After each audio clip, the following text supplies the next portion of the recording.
नमस्कार, आप देख रहे हैं 4 PM और मैं हूं अभिषेक मिश्रा। देखिए, बिहार में असदुद्दीन ओवैसी यानी AIMIM और आरजेडी आमने सामने आ गई है।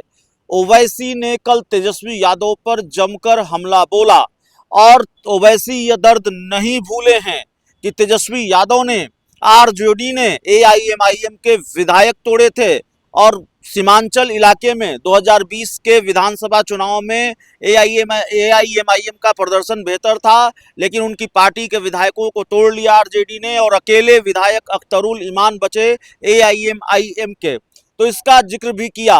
कल सीमांचल में ओवैसी ने एक रैली को संबोधित किया। बिहार में किशनगंज में एक रैली को संबोधित करते हुए ओवैसी ने कहा कि तेजस्वी यादव भिखारी बनकर, आरजेडी भिखारी बनकर मेरे पास आएगी और मेरे चारों भगोड़े भाग गए। 4 विधायकों के बारे में उन्होंने कहा कि मेरे चारों विधायक भगोड़े थे, वो भाग गए और इस बार आरजेडी भिखारी बनकर उनके पास आएगी। उन्होंने आरजेडी को चुनौती दिया और ये कहा कि जो 4 विधायक पार्टी छोड़कर गए वे बुजदिल थे। आरजेडी को मैं चुनौती देता हूं कि वो भिखारी बनकर मेरी पार्टी के पास आएंगे। चारों भगोड़े भाग गए और सीमांचल के लिए कुछ नहीं कर सके।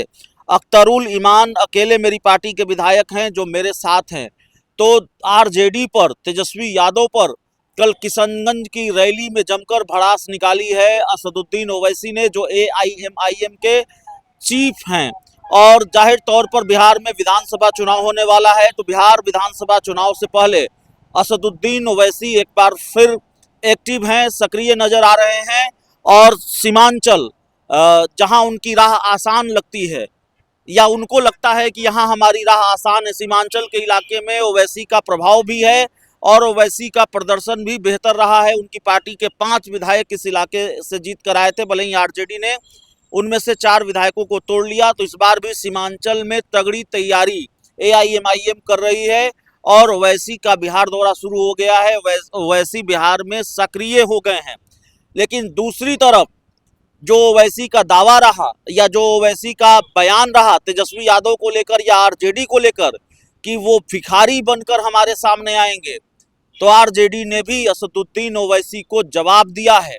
आरजेडी के सांसद हैं मनोज झा और मनोज झा ने पूछा है कि लड़ाई बीजेपी से लड़नी है या आरजेडी से लड़नी है। और ओवैसी ने जो कुछ भी कहा कल किशनगंज की रैली में, उस पर पलटवार किया है आरजेडी के सांसद मनोज झा ने।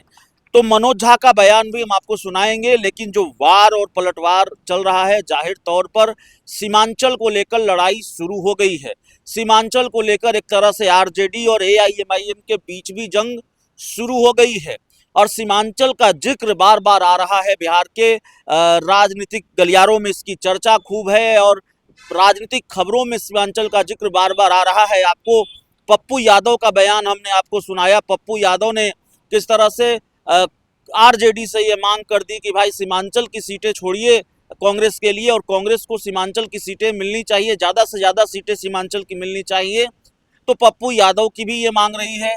अब सीमांचल को लेकर आरजेडी से AIMIM भिड़ गई है और आरजेडी सांसद मनोज झा के बयान का जो लबोलुआब है, वो लबोलुआब यही है कि AIMIM की इस बार सीमांचल में नहीं चलेगी या दाल नहीं गलेगी। सुनिए क्या कह रहे हैं आरजेडी सांसद मनोज झा। मुझे तो कभी कभी समझ में नहीं आता है, ओवैसी साहब बीजेपी से लड़ रहे हैं या तेजस्वी यादव से लड़ रहे हैं। ये तो विकल्प सब देख रहे हैं ना। कल बीजेपी के बारे में कितना बोला और इस युवा नेता के बारे में कितना बोला। मैं उस इलाके से अभी आया हूं।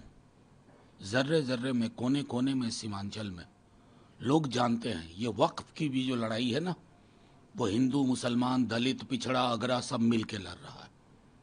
ओवैसी साहब एकांगी सोच सीमांचल कभी नहीं चाहता, उसे इंद्रधनुषी सोच चाहिए और जो आपके पास है नहीं। तो जाहिर तौर पर आप अपने फ्रस्ट्रेशन को, अगर उसके लिए भी बेहतर शब्द ढूंढिए ना, लड़िए हमसे, लेकिन लगे कि आप बीजेपी से लड़ रहे हैं, ना कि एक ऐसे दल से जिसके बारे में सीमांचल में लोगों को लग रहा है कि अगली सरकार हमारी बनेगी तेजस्वी जी के नेतृत्व में। शब्द, भाव और कार्य, के बीच की दूरी खत्म होनी चाहिए। 100 दफे कह चुका हूं, आज पुनः दोहरा रहा हूं, सदन में बोल चुका हूं कि अगर पुलवामा की पूरी जांच रिपोर्ट फौरी तौर पर त्वरित ढंग से आई होती तो ना सिर्फ अपने जवान की शहादत के असली कारण पता चलते, पहलगाम नहीं होता। अब इस असफलता के लिए, इस अनुपलब्धता के लिए किसके पास जाऊं, कहां शिकायत करूं?